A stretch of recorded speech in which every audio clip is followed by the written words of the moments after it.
একটি ছেলে জীবনে প্রথমবার বাস্কেটবল খেলল, কিন্তু সে এমন নিখুঁতভাবে বল ছুড়ছিল যে ৬০ মিটার দূর থেকেও বিনা স্পর্শে রিংয়ের ভেতর ঢুকে যাচ্ছিল। অনেক বড় বড় ক্লাব তাকে দলে নিতে চাইল, কিন্তু সে সব প্রস্তাব ফিরিয়ে দিল। সে বেছে নিল সবচেয়ে দুর্বল দলকে, যারা আজ পর্যন্ত একটিও ম্যাচ জেতেনি। এই দলে যোগ দিতে হলে তাকে দলের অধিনায়ককে হারাতে হবে। সবাই ভাবছিল অধিনায়ককে হারানো অসম্ভব, কিন্তু ছেলেটির মনে হলো এটা সে পারবে। অধিনায়ক তাকে তীক্ষ্ণ দৃষ্টি দিয়ে দেখলো, তারপর হালকা লাফ দিয়ে ব্যাকবোর্ডের অপর একটি বিয়ারের ক্যান রেখে দিল। ম্যাচ শুরু হলো। ছেলেটি প্রথম বল পেল, কিন্তু সে কখনো ড্রিবলিং শেখেনি। মুহূর্তেই অধিনায়ক বল ছিনিয়ে নিল এবং জোরদার ডঙ্ক করল। নিচে নামতে নামতে সে পরন্ত বিয়ারের ক্যান অনায়াসে ধরে ফেলল। ছেলেটি হতভম্ব, সে বুঝতেই পারেনি অধিনায়ক এত দুর্দান্ত খেলোয়াড়। দ্বিতীয় রাউন্ডে ছেলেটি ৩ ধাপ পিছিয়ে গিয়ে হঠাৎ হাফ কোর্ট থেকেই বল ছুড়ল, আর বল সোজা টকরির ভেতরে। দর্শকরা অবাক হয়ে গেল। সে ম্যাচ জিতে দলে যোগ দিল। প্রথম ম্যাচে অধিনায়ক তাকে বেঞ্চে বসিয়ে দিল, বলল আগে অন্যদের খেলা দেখে শিখতে হবে। অধিনায়ক ভালো খেলল, কিন্তু বাকি খেলোয়াড়রা ছিল ভীষণ দুর্বল। শেষ পর্যন্ত তাকে মাঠে নামাতেই হলো। কিন্তু মাঠে সে বারবার বল হারাচ্ছিল। প্রতিবার কেউ না কেউ তার কাছ থেকে বল কেড়ে নিচ্ছিল।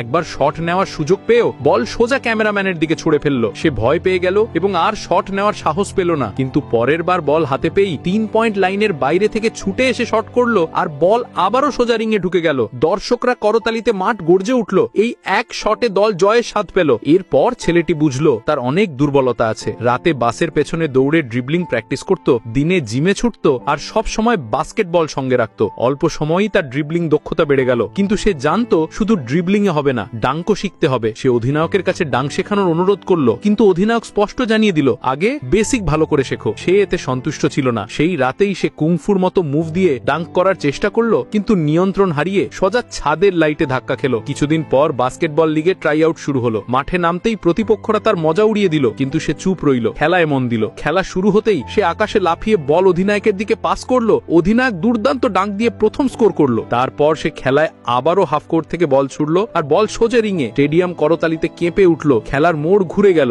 এবার সে হাফ কোর্ট থেকে ডাঙ্ক করার চেষ্টা করলো, কিন্তু বেশি শক্তি প্রয়োগে সোজা ব্যাকবোর্ডে ধাক্কা খেল। তবুও ম্যাচের বাকি সময় সে এমন দারুণ খেলা দেখালো যে প্রতিপক্ষ ডিফেন্ডারদের ফাঁকি দিয়ে দলকে জিতিয়ে দিল। সে হয়ে উঠল এক উদীয়মান তারকা। মিডিয়া তার গল্পে আগ্রহ দেখালো, আর বড় বড় ক্লাব তাকে সাইন করার জন্য প্রস্তুত।